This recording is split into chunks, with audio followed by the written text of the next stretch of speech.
প্রিয় শিক্ষার্থী বন্ধুরা, আজকে আমরা রাজশাহী বোর্ড 2023 সালের পরিমিতির একটি অঙ্ক করার চেষ্টা করব। চলুন আমরা প্রশ্নটা আগে দেখি। এখানে বলা হয়েছে তোমাদের বিদ্যালয়ে আয়তাকার হলরুম এবং বর্গাকার ক্লাসরুমের পরিসীমা সমান। হলরুমের ভিতরের দৈর্ঘ্য প্রস্থের 1.5 গুণ এবং হলরুমটিতে টাইলস করতে প্রতি বর্গমিটার 75 টাকা হিসেবে মোট 45,000 টাকা খরচ হয়। রুম দুটিতে 50 সেন্টিমিটার বর্গাকার টাইলস লাগানো হলো। ক নম্বর প্রশ্নটা হচ্ছে হলরুমের ক্ষেত্রফল নির্ণয় করো। তাহলে প্রথমে আমাকে হলরুমের ক্ষেত্রফল নির্ণয় করতে হবে। এই জন্য আমাদের প্রশ্নে বলা হয়েছে, উদ্দীপকে বলা হয়েছে যে হলরুমটিতে টাইলস করতে প্রতি বর্গমিটারে 75 টাকা খরচ হয়, মোট 45,000 টাকা খরচ হয়। তাহলে এই হিসাব দিয়ে আমরা এর ক্ষেত্রফলটা বের করে নিতে পারবো। তো চলুন আমরা প্রথম প্রশ্নটা সমাধান করি। তাহলে দেওয়া আছে 75 টাকা খরচ হয়, 75 টাকা খরচ হয় 1 বর্গমিটারে, আর 1 টাকা খরচ হয় 1/75 বর্গ মিটার।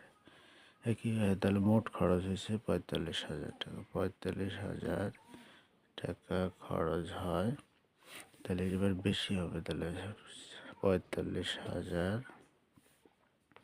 ভাগ হচ্ছে 75 বর্গ মিটার। তাহলে 75 দিয়ে কাটলে আমাদের 5 6 30, হাতে আমরা 3 6 7 10, তাহলে হচ্ছে 600। তাহলে 600 বর্গ মিটার। তাহলে এইটা হচ্ছে এই বর্গাকার হলরুমের ক্ষেত্রফল হচ্ছে 600, হলরুমের ক্ষেত্রফল 600 বর্গমিটার।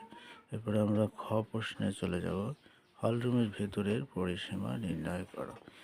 তাহলে এখানে বলা হয়েছে যে হলরুমের ভেতরের দৈর্ঘ্য প্রস্থের 1.5 গুণ, প্রস্থের 1.5 গুণ। তাহলে আমাদের প্রস্থের সাথে তুলনা করছে, তাহলে ধরি প্রস্থ x মিটার, দৈর্ঘ্য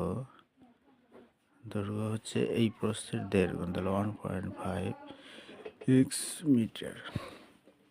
পরিসীমা বের করতে, তাহলে আমাদের আগে x এর মানটা বের করে নিতে হবে। তাহলে এই জন্য আমাদের যেটা করতে হবে, পরিসীমা ক্ষেত্রফল আমরা জানি। তাহলে ক্ষেত্রফল হচ্ছে দৈর্ঘ্য গুণন প্রস্থ 1.5x গুণন x। তাহলে এই হলরুমের ক্ষেত্রফল কিন্তু আমরা অলরেডি বের করেছি 600। তাহলে 1.5x স্কোয়ার, এক্স আর এক্স হলে এক্স স্কোয়ার 1.5, আর হচ্ছে 600 বা এক্স স্কোয়ার, এই 600 এই 1.5 এটা দিয়ে ভাগ দিলে আমাদের 400 হবে, বা এক্স স্কোয়ার সমান 400। উভয় পাশে রুট করে দিলে আমাদের এক্স এর মান পাওয়া যাবে হচ্ছে 20। তাহলে আমরা 20 পেলাম এক্স এর মান, মানে প্রস্থ। তাহলে দৈর্ঘ্য হবে এর 1.5 গুণ। তাহলে প্রস্থ 20 মিটার আর দৈর্ঘ্য 1.5 গুণন এক্স এর মান হচ্ছে 20, তাহলে হবে 30 মিটার। তাহলে আমরা দৈর্ঘ্য প্রস্থ পেয়ে গেলাম। এখন আমাদের পরিসীমা বের করতে, তাহলে হচ্ছে পরিসীমা 2 গুণন দৈর্ঘ্য যোগ প্রস্থ। দৈর্ঘ্য হচ্ছে 30 যোগ প্রস্থ হচ্ছে 20, তাহলে 50 দুগুণা 100। তাহলে 100 মিটার হচ্ছে এই হলরুমের পরিসীমা। এটা অ্যান্সার। এখন আমাদের নেক্সট কোশ্চেন, রুম দুটি টাইলস করতে কতটি টাইলস লাগবে নির্ণয় করো। তাহলে আমরা নেক্সট কোশ্চেনটাতে চলে যাই। আমাদের বর্গাকার হলরুমের ক্ষেত্রফল আমরা পেয়েছি, আয়তাকার হলরুমের ক্ষেত্রফল আমাদের পেয়ে গেছি। এখন আমাদের বর্গাকার ক্লাসরুমের ক্ষেত্রফল বের করতে হবে। তো এখানে বলা হয়েছে উদ্দীপকে যে আয়তাকার হলরুম বর্গাকার ক্লাসরুমের পরিসীমাটা সমান। তাহলে এদের যদি পরিসীমা সমান হয় তাহলে আমরা হলরুমের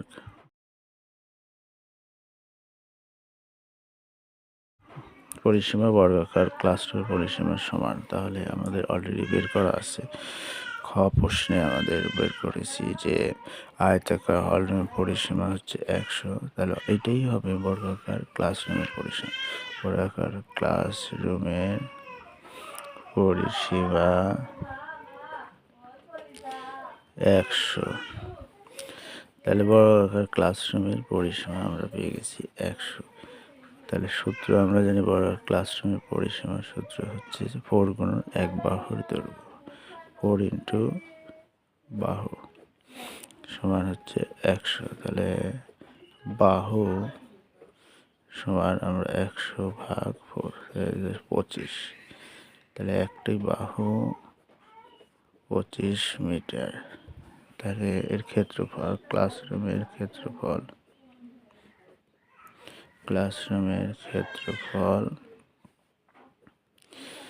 বাহু গুণন বাহু, তাহলে 25 গুণন 25। তাহলে আমরা পাবো 625 বর্গ মিটার।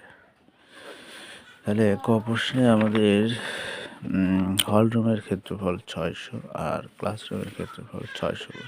তাহলে মোট ক্ষেত্রফল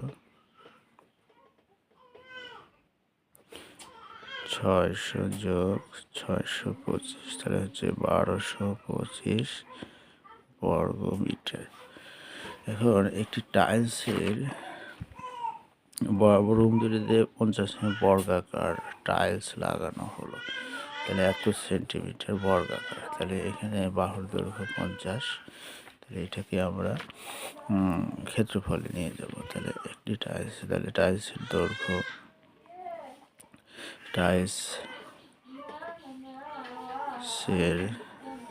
দৈর্ঘ্য 50 সেন্টিমিটার। তাহলে এটাকে আমরা মিটার করবো। তাহলে 50 ভাগ 100, তাহলে 0.5 মিটার। তাহলে অতএব টাইলসের ক্ষেত্রফল 0.5 তার উপর স্কোয়ার বর্গ মিটার। তাহলে পাওয়া যাবে আমাদের 0.5 গুণন 0.5, 5 5 25, হাতে 2, 0 0, তাহলে 5 2 0, 0.25 বর্গ মিটার। তাহলে অতএব টাইলস লাগবে মোট ক্ষেত্রফল ছিল 1225 আর 0.25 এতটি। এইটা দিয়ে এটা ভাগ দিলে হবে 4900টি। বন্ধুরা, আজকে এই পর্যন্তই। আমাদের পরবর্তী ভিডিও নিয়ে আবার হাজির হব। আসসালামু আলাইকুম।